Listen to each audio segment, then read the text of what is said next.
en el Ponto, Galacia, Capadocia, Asia y Bitinia.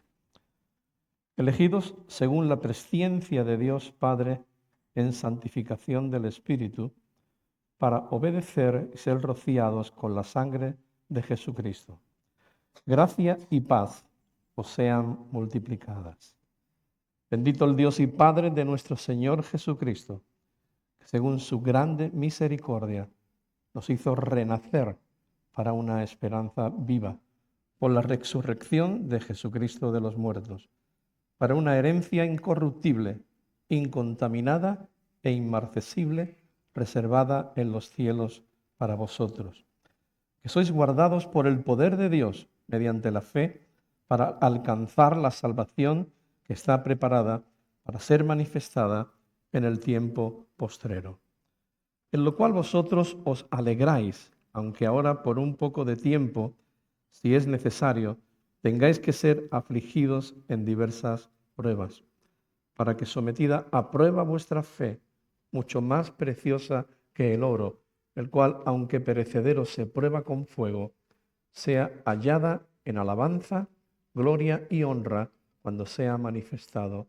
Jesucristo, a quien amáis sin haberle visto, en quien creyendo, aunque ahora no lo veáis, os alegráis con gozo inefable y glorioso, obteniendo el fin de vuestra fe, que es la salvación de vuestras almas. Los profetas que profetizaron de la gracia destinada a vosotros inquirieron y diligentemente indagaron acerca de esta salvación, escudriñando qué persona y qué tiempo indicaba el Espíritu de Cristo que estaba en ellos, el cual anunciaba de antemano los sufrimientos de Cristo y las glorias que vendrían tras ellos. A estos se les reveló que no para sí mismo, sino para nosotros administraban las cosas que ahora os son anunciadas por los que os han predicado el Evangelio por el Espíritu Santo enviado del cielo, cosas en las cuales anhelan mirar los ángeles. Por tanto, ceñid los lomos de vuestro entendimiento, sed sobrios y esperad por completo en la gracia que se os traerá cuando Jesucristo sea manifestado. Señor, te damos gracias en esta mañana por tu palabra. Te rogamos que en este día, Señor, tú vengas trayendo inspiración sobre tu palabra y que use, Señor, este vaso de barro, Señor, para honrarte y glorificarte única y exclusivamente a ti. Te rogamos por tu siervo Pacha, que tú seas, oh Dios, poniendo tu mano de sanidad y de poder sobre su vida y quitando de él toda dolencia y toda enfermedad. Levántalo, Señor, restáuralo, y que una vez más pueda estar aquí, Señor, con su iglesia, con tu iglesia, ministrando y llevando tu palabra como tú le has llamado para ello. Recibe toda la gloria en el precioso nombre de Jesús. Amén. Bien, yo quisiera hablar en esta mañana acerca de renacidos para una esperanza viva. Vivimos en un mundo donde casi todas las personas claman y buscan una esperanza. Una esperanza porque el mundo en el que vivimos es un mundo fatídico, un mundo lleno de perplejidades, de situaciones adversas, de situaciones políticas, de situaciones laborales, de inseguridad, de guerras y tantas otras cosas más. Y el hombre anhela, desea tener una esperanza. Pero la única esperanza que el hombre puede aspirar a tener se encuentra solamente en Cristo Jesús. Y Pedro, el apóstol Pedro, un hombre que había estado con Jesús durante más de 3 años del ministerio de Cristo en la tierra, un hombre que posiblemente no tenía el mejor currículum porque había negado al Maestro. Pero este Pedro que Dios ha transformado, ha cambiado, ha llenado de su Espíritu Santo, este Pedro que todos hemos visto y leído en Hechos de los Apóstoles cómo se levanta y cómo proclama el mensaje de salvación ante el Sanedrín, ante todas aquellas multitud que había en ese momento en Jerusalén en el día de Pentecostés. Este Pedro que después ha tenido también que vivir en la cárcel, ser apresado, ser llevado al concilio, es un Pedro que ya no es el mismo que cuando Cristo lo llamó de ser un pescador a ser un apóstol. Y Pedro le habla a los creyentes, de alguna manera, de una manera más especial quizás a los gentiles, porque luego los vemos en los capítulos posteriores que él se dirige a los gentiles. Y dice a los expatriados, a los peregrinos, a los extranjeros. Y eso también nos da a nosotros la idea de que nosotros también somos expatriados. Nuestra patria no es el mundo. Nuestra patria está en los cielos. Es la nueva Jerusalén, que un día veremos que descenderá sobre esta tierra y en la cual habitaremos por toda la eternidad con el Rey de Gloria. Y Pedro dice a los expatriados de la dispersión. Había habido una gran dispersión. ¿Por qué? Porque en el año en el que Pedro está escribiendo esta carta, esta epístola, aproximadamente sobre el año 64, 65, Nerón había hecho una masacre en Roma. Parece ser que, según dicen los propios historiadores, había hecho incendiar Roma para reconstruir una nueva Roma. Y entonces culpó a los cristianos del incendio en Roma y hubo una gran persecución sobre la iglesia de Jesucristo. Y Pedro se dirige a aquellos que han tenido que abandonar sus países, aquellos que han tenido que abandonar sus lugares, igualmente Roma, para poder escapar de la persecución del César. Y se dirige a ellos con una palabra de esperanza, pero a la vez también con una palabra firme. Vosotros, aunque sois, como dijo Jesús, vivís en el mundo, no sois del mundo. Vuestra patria no está aquí. Y a veces el cristiano, quizás porque vivimos en este mundo que constantemente nos está bombardeando con tantas cosas y hay muchas cosas atractivas que a la propia carne le seduce y le lleva a desearlas, el cristiano sin darse cuenta, sin darnos cuenta, hemos arraigado nuestras vidas en este mundo sin realmente pararnos a pensar que aquí no está nuestra patria. Como dijo el Señor, nuestro corazón tiene que estar en las cosas de Dios. Pero Él dijo, buscad primeramente el reino de Dios y su justicia, y todo lo demás os será dado por añadidura. Ahora, ¿cuál fue la clave de que los cristianos de la iglesia primitiva vivieran vidas fieles? O sea, hombres y mujeres que estaban siendo perseguidos. Hombres y mujeres que estaban siendo masacrados por su fe. Pero sin embargo, vivieron vidas fieles, vidas entregadas, vidas dadas a Cristo Jesús, aún a sabiendas de que peligraban su propia vida, valga la redundancia, porque el César quería la adoración de los cristianos, pero los cristianos entendían que el Kyrios era Cristo Jesús. Y creo que hay dos cosas que pueden resumir por qué la iglesia primitiva, por qué los creyentes de aquellos tiempos eran hombres y mujeres fieles. Primero, porque tenían una fe inquebrantable en un Dios que llegaron a conocer de una manera íntima y en el cual creyeron que todo lo que Él había dicho era verdad.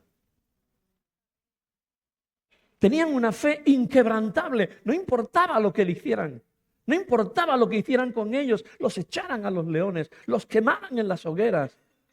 Su fe era inquebrantable.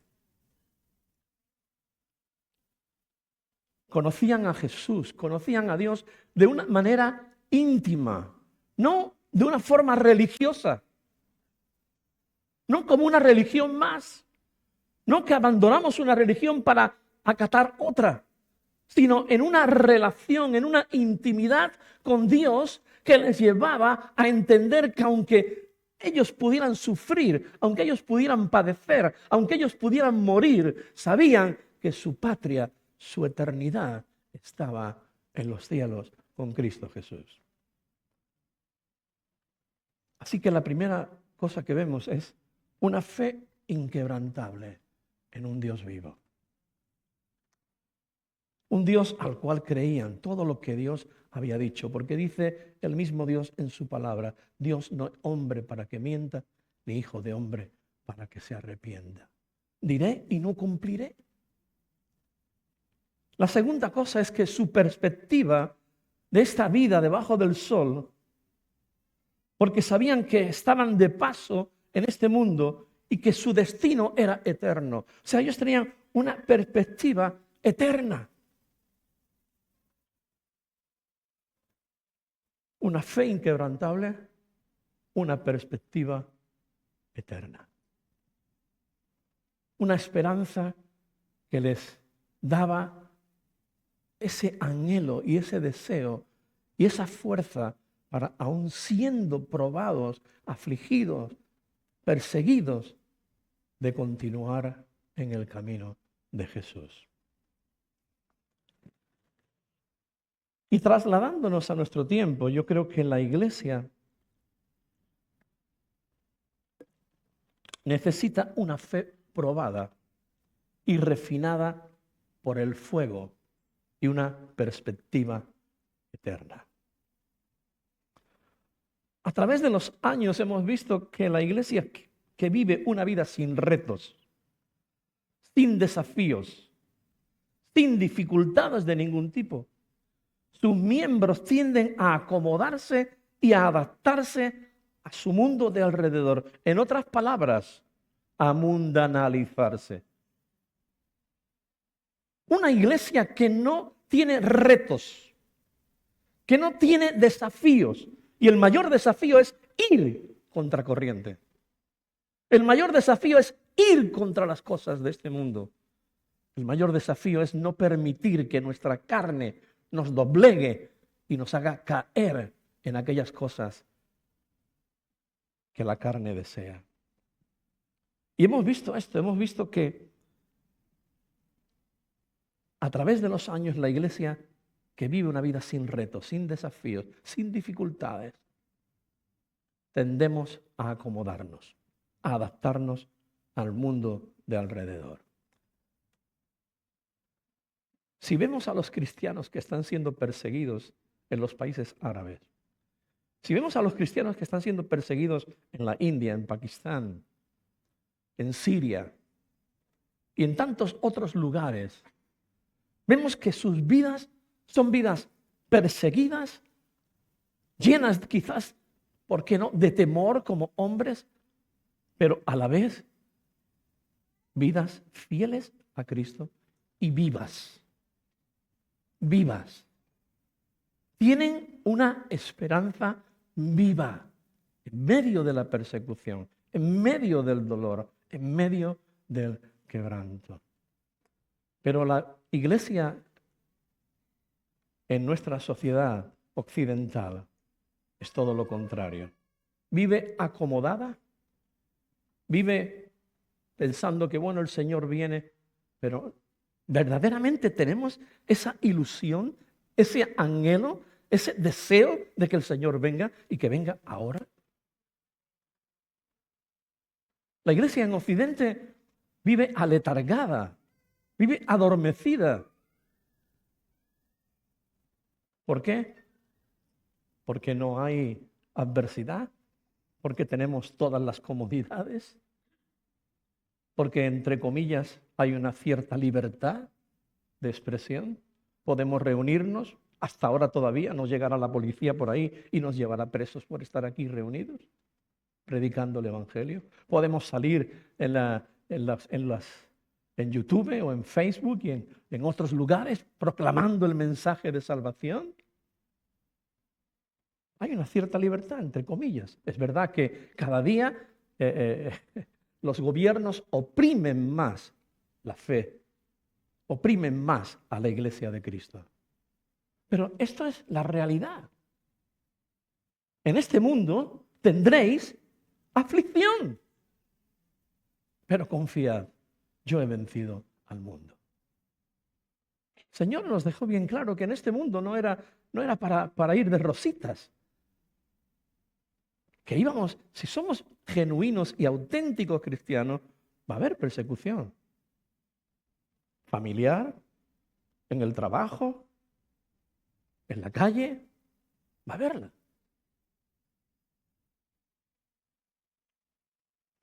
Pablo dice en Romanos capítulo 12, versículo 1, que presentéis vuestros cuerpos en sacrificio vivo, ¿verdad?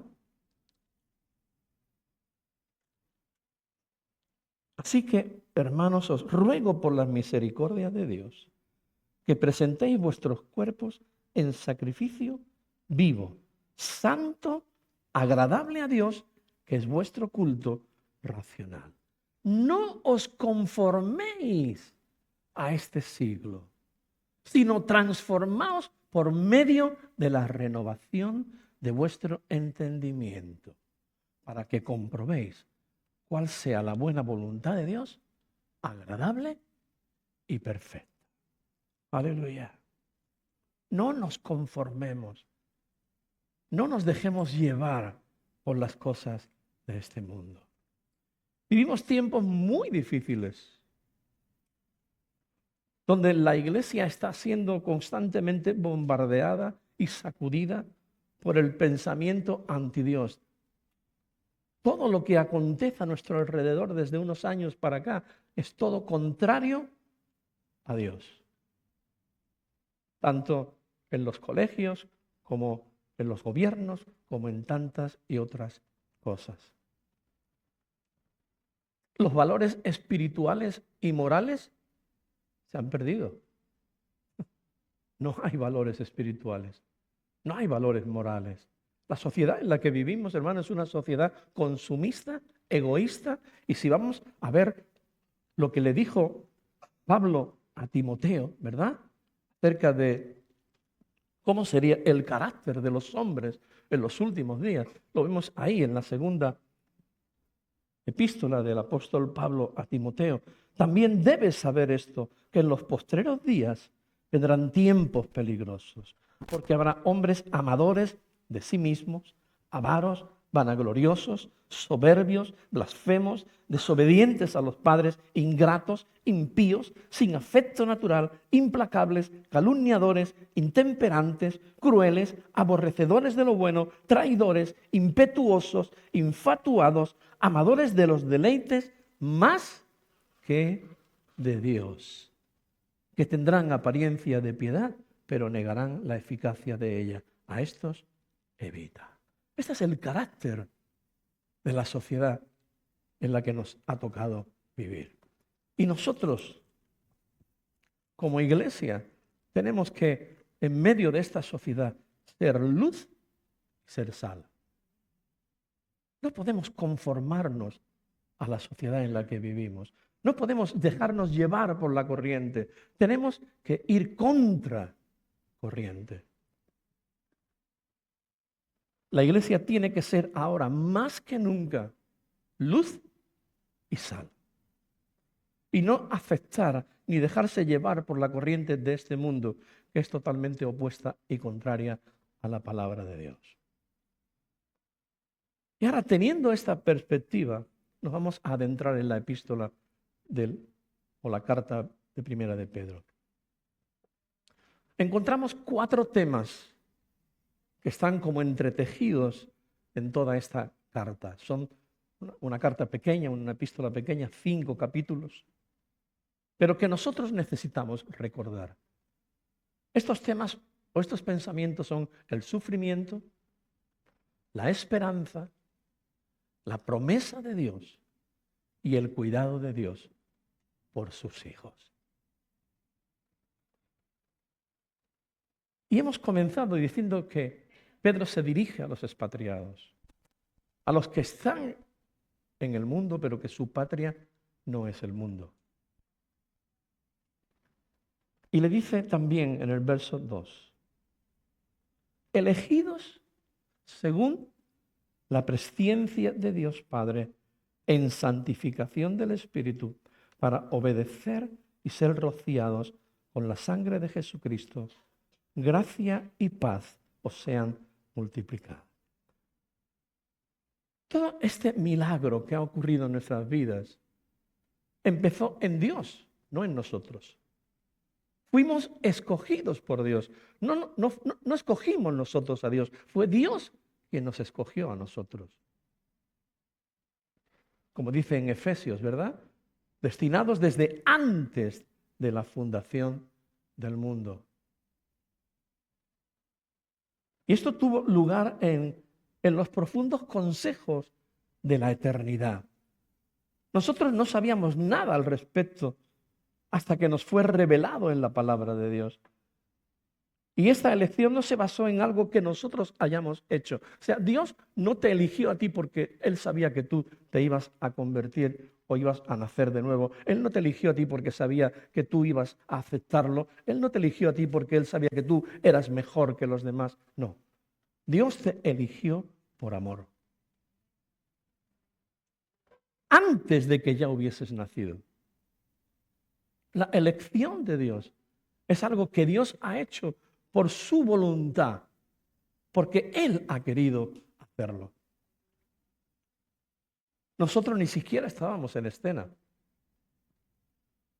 Tampoco se basa en algo que Dios vio de que seríamos o haríamos. Hemos sido escogidos por el Padre, comprados por el Hijo y apartados por el Espíritu Santo. O sea, fíjate, Dios Padre nos eligió, Dios Hijo nos compró con su sangre y Dios Espíritu Santo nos ha apartado para Él.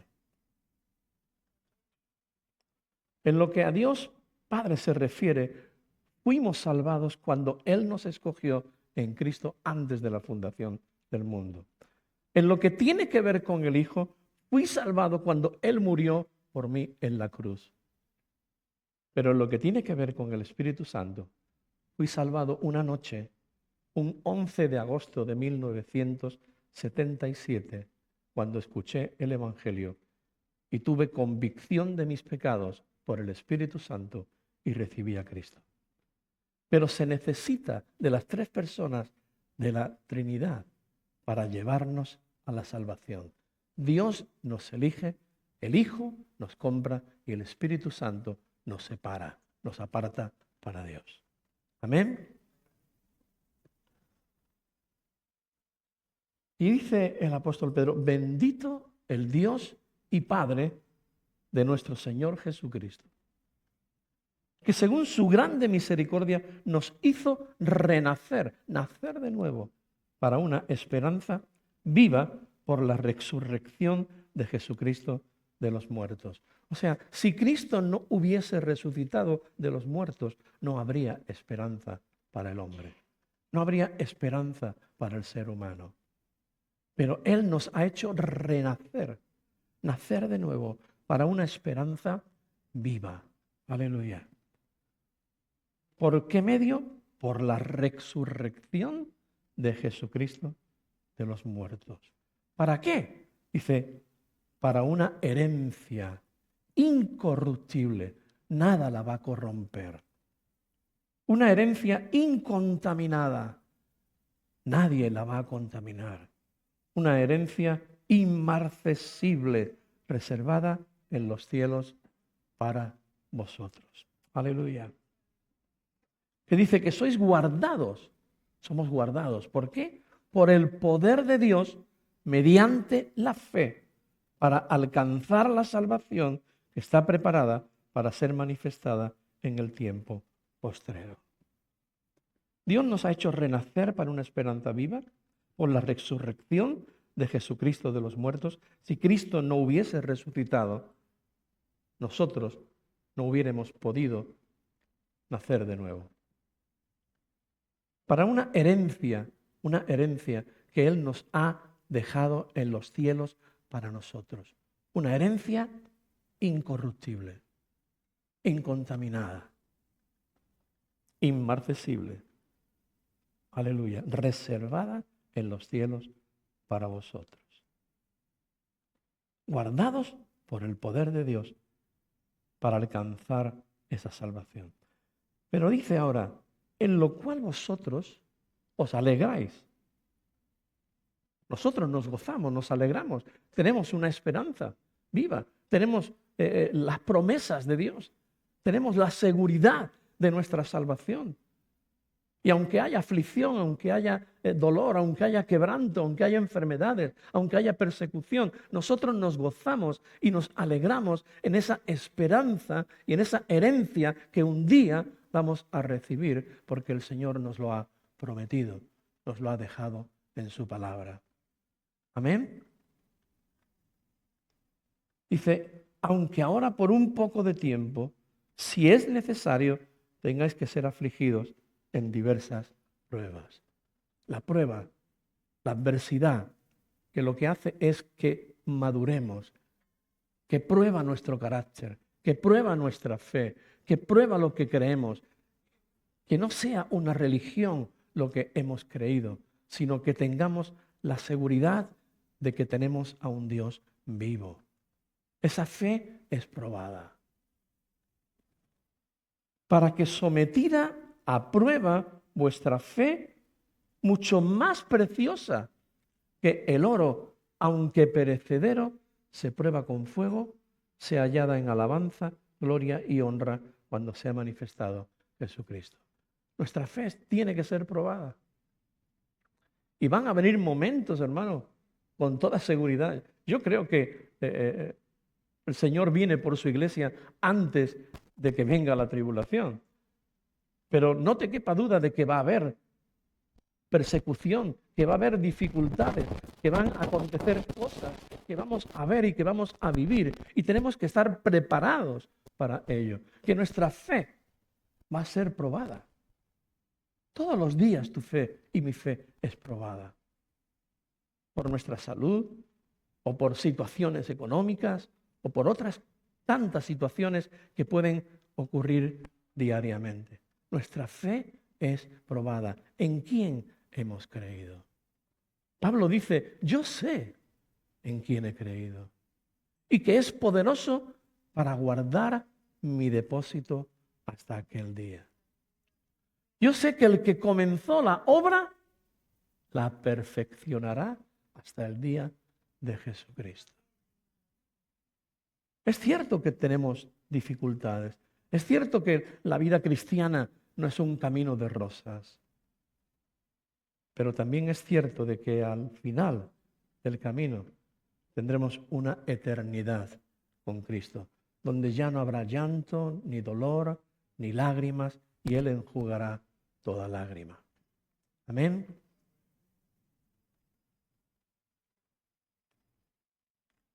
Nuestra fe está siendo probada. Dice, a quien amáis sin haberle visto, en quien creyendo, aunque ahora no lo veáis, os alegráis con gozo inefable y glorioso. Fíjate, Pedro sí había visto a Jesús. Pedro sí había caminado con Jesús. Pero él le dice a los creyentes a los que se dirige, aunque no le habéis visto,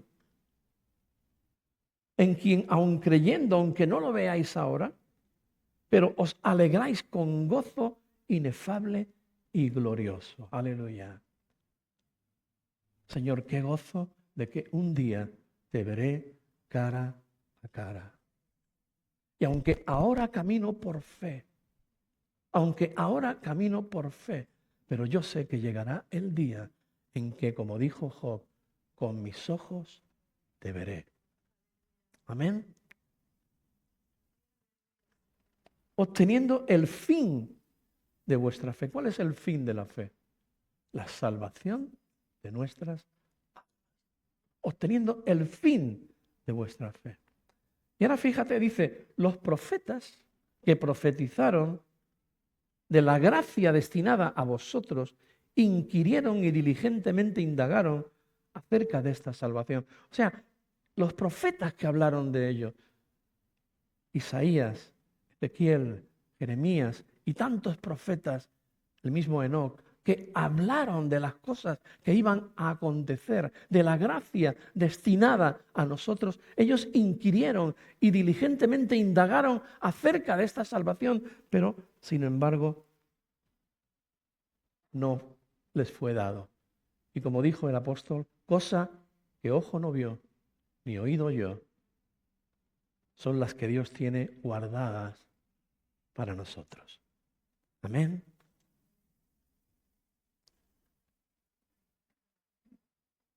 Dice, a esto se les reveló que no para sí mismo, sino para nosotros administraban las cosas que ahora os son anunciadas por los que os han predicado el Evangelio, por el Espíritu Santo enviado del cielo, cosas en las cuales anhelan mirar los ángeles. Qué tremendo, ¿no? Los ángeles anhelan mirar las cosas que son tocante a la salvación, tocante a la vida de fe del cristiano. Los ángeles anhelan mirar esas cosas. Por tanto, dice, ceñid los lomos de vuestro entendimiento. Con todo esto que Pedro está hablando, de esa esperanza, de una herencia incorruptible, de un gozo inefable. Por tanto, ceñid los lomos de vuestro entendimiento, sed sobrios y esperad por completo en la gracia que se os traerá cuando Jesucristo sea manifestado. Anhelamos, esperamos, nos gozamos en ese día glorioso en el que Cristo Jesús venga a recoger a su iglesia. Amén. Y termino concluyendo con estas 4 cosas que la iglesia debe de ver y debe de pensar. La primera es que la iglesia debe estar preparada para el sufrimiento. ¿Estamos preparados para sufrir? ¿Quién está preparado para sufrir?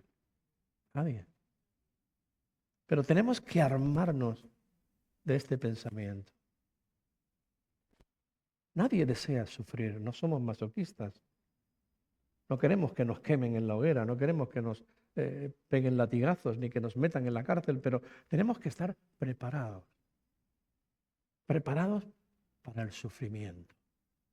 Porque puede llegar el día en el que tengamos que padecer por causa de Cristo.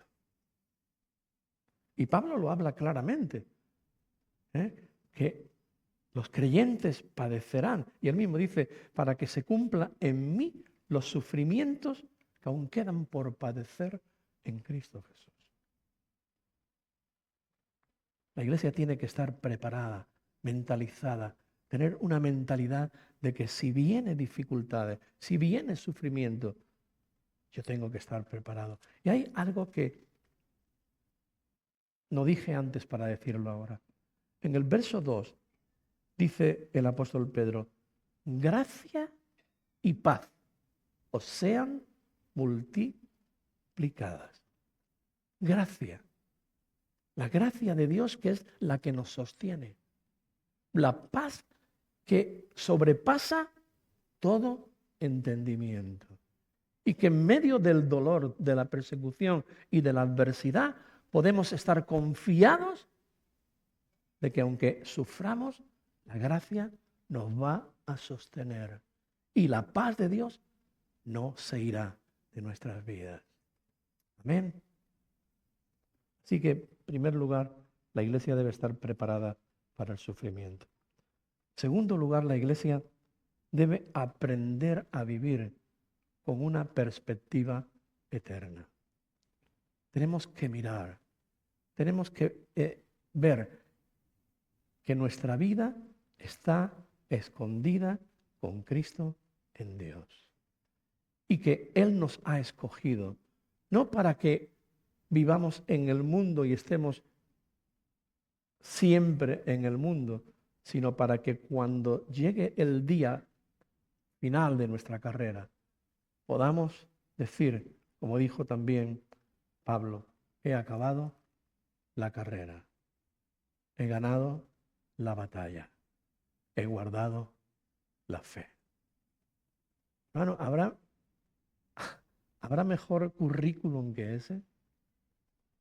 De poder decir al final de nuestros días, cuando ya enfrentemos la recta final para ver la eternidad con Cristo, para ver el lugar donde vamos a llegar, podamos decir, como dijo el apóstol, he acabado la carrera.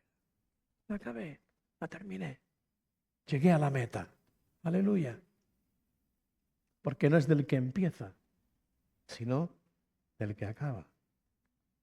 He guardado la fe. Nada ni nadie ha podido debilitar mi fe. Mi fe se ha mantenido inquebrantable.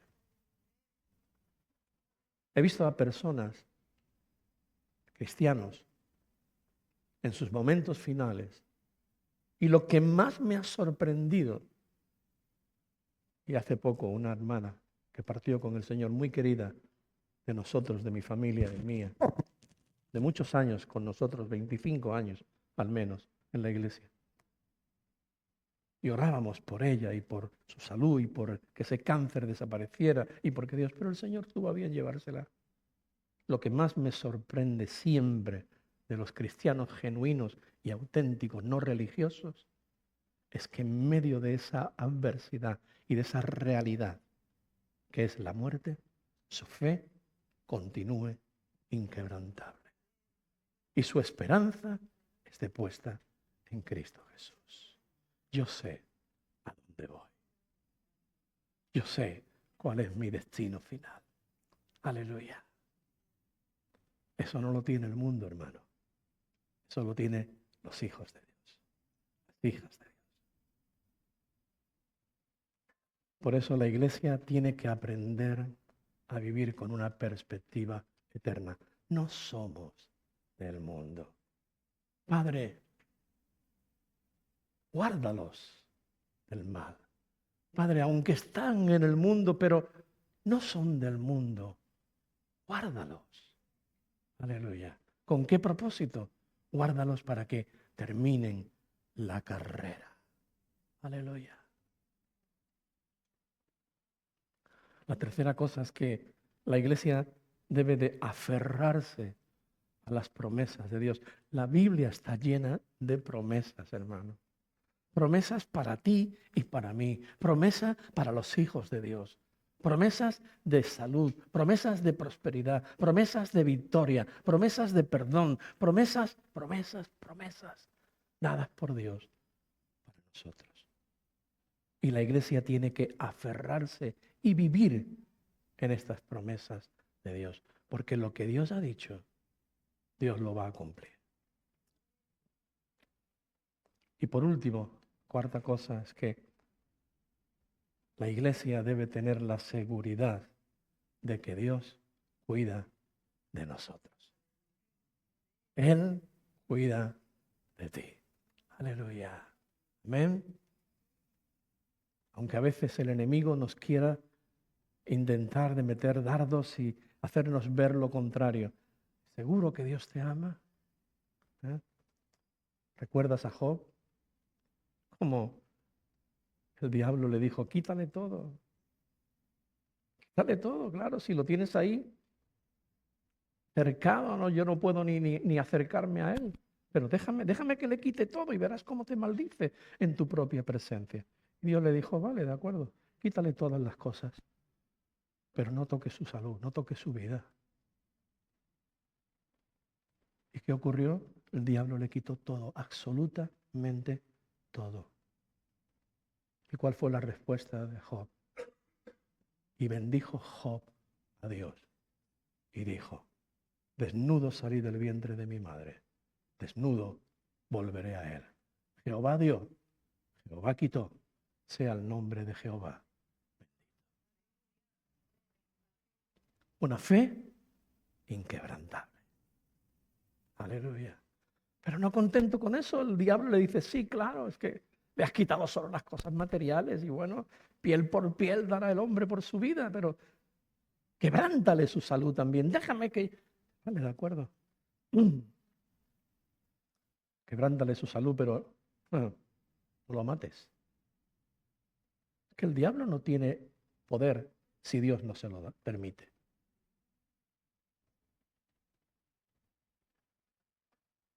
Los hijos de Dios son intocables, porque quien los guarda es Dios, el Todopoderoso. Y salió el diablo y tocó la salud y quebrantó su salud. Una maligna, dice además, porque proviene del maligno, desde la coronilla hasta los pies. Pero ¿qué dijo Job? Cuando su mujer le dijo, maldice a Dios y muérete, dice, como mujer fatua has hablado. Recibiremos de Dios el bien y no el mal. Y en todo esto, mira bien, en todo esto no pecó Job con su boca. El plan del diablo, que te maldecirá en tu propia presencia. Pero Dios conocía el corazón de su siervo. ¿No has visto a mi siervo Job, que no hay otro como él? Santo, perfecto, justo, temeroso de Dios. Esa es la clave. Esa es la clave. Temeroso de Dios. No temeroso del diablo, no temeroso de las circunstancias, no temeroso de la adversidad, no temeroso de la enfermedad, no temeroso de la persecución, temeroso de Dios. Porque el Dios que nos llamó es el mismo que nos guarda. Amén. Así que la iglesia tiene que tener la seguridad de que Dios cuida de nosotros. Aleluya. Hermano, como dice Dios, esculpida te tengo en la palma de mis manos. ¿Quién nos arrebatará de su mano? Dice Pablo. ¿Quién nos arrebatará del amor de Dios? Ni enfermedades, ni persecuciones, nada, ni nadie nos apartará del amor de Dios que es en Cristo Jesús. Yo no estoy seguro porque yo estoy seguro. Yo estoy seguro porque estoy en las manos de Dios. Yo no estoy seguro porque yo amo a Dios. Yo estoy seguro porque Dios me ama a mí. Yo no estoy seguro porque soy fiel a Dios. Yo estoy seguro porque Él es fiel a sí mismo y ha dicho, nadie te arrebatará de mi mano. Amén. Así que, renacidos para una esperanza viva. Aleluya. Ponemos en pie, por favor.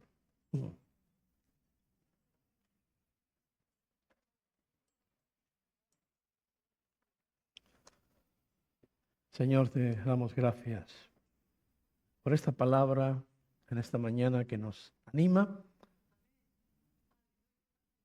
y también a la vez nos exhorta a mantenernos con los ojos abiertos y con el deseo en nuestros corazones de agradarte a ti y de bendecirte.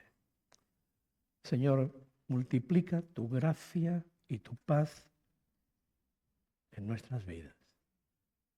Ayúdanos a entender estas cosas y a comprender que si tú eres por nosotros, ¿quién contra de nosotros?